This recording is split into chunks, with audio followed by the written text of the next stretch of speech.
ప్రియమైన సహోదరీ సహోదరులకు ప్రభువు పేరిట వందనాలు. మీకు మీ కుటుంబానికి యేసుక్రీస్తు యొద్ద నుండి దీవెనలు, ఆశీర్వాదములు మెండుగా కలుగునుగాక. ఈరోజు యేసుక్రీస్తు యొద్ద నుండి మీకు బంగారు మాట, దేవుని వాగ్దానము.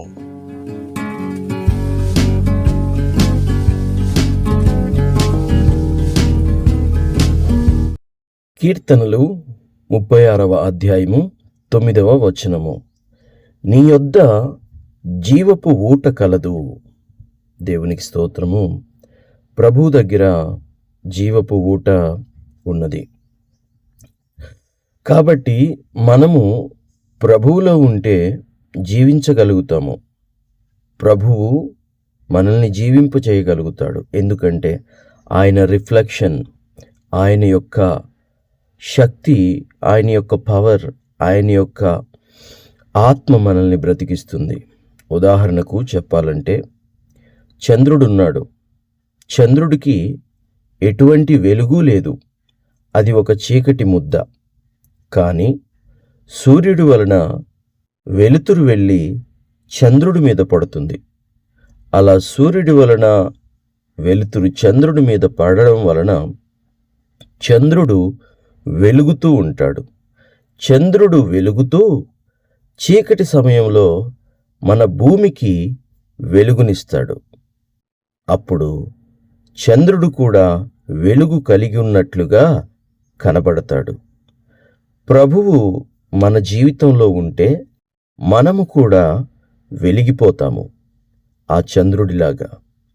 కానీ ఆ యొక్క వెలుగు చంద్రుడిది కాదు, సూర్యునిది. ఆ సూర్యుడే మన నీతి సూర్యుడు, ప్రభువైన యేసుక్రీస్తు. దేవునికి మహిమ కలుగునుగాక.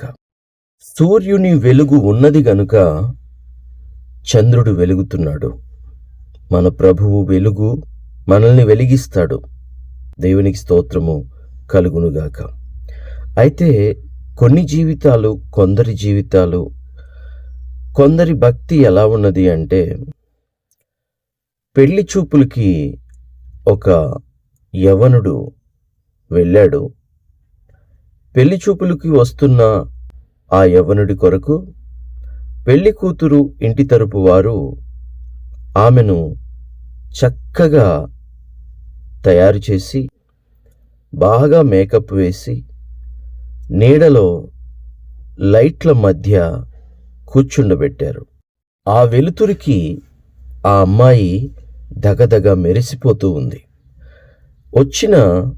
పెళ్లి చూపులకు వచ్చిన ఆ కుమారుడు ఆ అమ్మాయిని చూడగానే ఆకర్షితుడైపోయి, పెళ్ళంటూ చేసుకుంటే ఈ అమ్మాయినే చేసుకుంటానని చెప్పి, నాకు ఈ అమ్మాయి నచ్చింది అని చెప్పి మరలా తిరుగు ప్రయాణమై వెళ్ళాడు. కొంత దూరం వెళ్ళిన తర్వాత తన ఫోన్ని పెళ్లి కుమార్తె వాళ్ళ ఇంట్లో మర్చిపోయి వెళ్ళానన్న సంగతి తనకి గుర్తొస్తుంది. వెంటనే తన వెహికల్ని వెనక్కి తిప్పుకొని పెళ్లి కూతురింటికి రావడం జరుగుతుంది.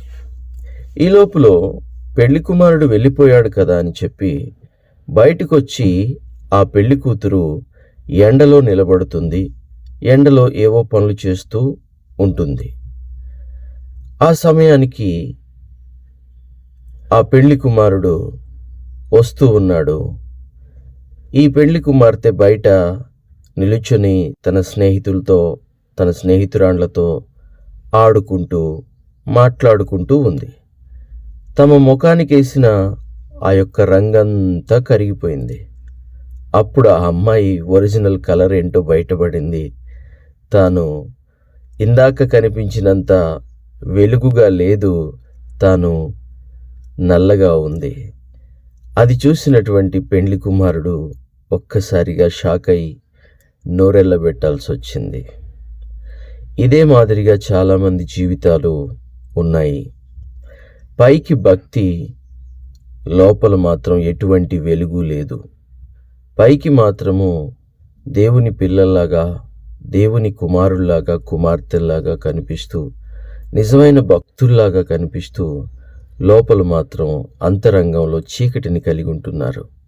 కానీ దేవుడు కోరుకునేది అది కాదు. నిజమైన వెలుగు కావాలి, నిజమైన జీవపు ఊట కావాలి. దేవునికి స్తోత్రము కలుగునుగాక. ఆ జీవపు ఊట ఎవరో కాదు, మన ప్రభువే. మన ప్రభువు జీవజలపు ఊట. ఆ ఊటను నువ్వు ఎంత తోడినా అక్కడి నుంచి నీరు వస్తూనే ఉంటుంది తప్ప అక్కడ నీళ్ళు అయిపోవడం అనేది మాత్రం జరగనే జరగదు. ప్రభువు యొద్ద నుండి నీవెంత ఆత్మశక్తిని పొందుకుంటావో, ఆత్మీయతను పొందుకుంటావో, ప్రేమని పొందుకుంటావో ఎంతైనా పొందుకోవచ్చు. కానీ అక్కడి నుండి మాత్రము అది తరిగిపోదు. కాబట్టి హృదయమును ఎంటీనెస్తో కాకుండా, అనగా ఖాళీ హృదయముగా ఉంచుకోకుండా ఫలించిన హృదయముగా, జీవపు ఊట లాంటి హృదయముగా, వెలుగులాంటి జీవితముగా ఉండటానికి మనం ఫలించాలి, ప్రయత్నిస్తూ ఫలించాలి. దేవుడు సంతోషిస్తాడు. ప్రార్థన. తండ్రి, మీకు వందనాలు. దేవా, మీకు స్తుతులు స్తోత్రాలు. అవును తండ్రి, మీరే జీవపు ఊట. ఎంత తోడుకున్నా తరగరు ప్రభువా.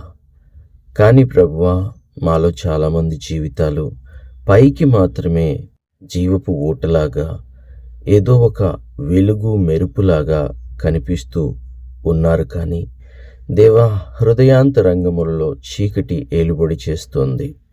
తండ్రి, చంద్రుడు చీకటి ముద్దయినప్పటికీ నీ వెలుగు ఆ ముద్దను వెలిగించి భూమికి చంద్రుని ద్వారా వెలుగునిస్తుంది. దేవా, అదే మాదిరిగా మీరు కూడా మమ్ములను వెలిగించి మా ద్వారా అనేక మంది వెలిగింపబడినట్లుగా నీ వెలుగును మా మీద ప్రకాశింపజేయండి. తండ్రి, నీ వెలుగులో మమ్మల్ని నడిపించి బలపరచమని మీ కృప కలిగిన దయగలిగిన హస్తాలకు దేవా మమ్మల్ని మేము అప్పగించుకొనుచు ఈ ప్రార్థనంతా యేసుక్రీస్తు శ్రేష్టమైన నామములో అడిగి వేడుకొనుచు ఉన్నాము తండ్రి. Amen, amen, amen. దేవుడు మిమ్మును దీవించి ఆశీర్వదించునుగాక. దేవుడు చిత్తమైనప్పుడు మరొక వాక్యంతో, వాగ్దానంతో మరలా కలుద్దాము. అంతవరకు దేవుని సన్నిధి మీకు తోడుగా ఉండునుగాక. ఆమెన్.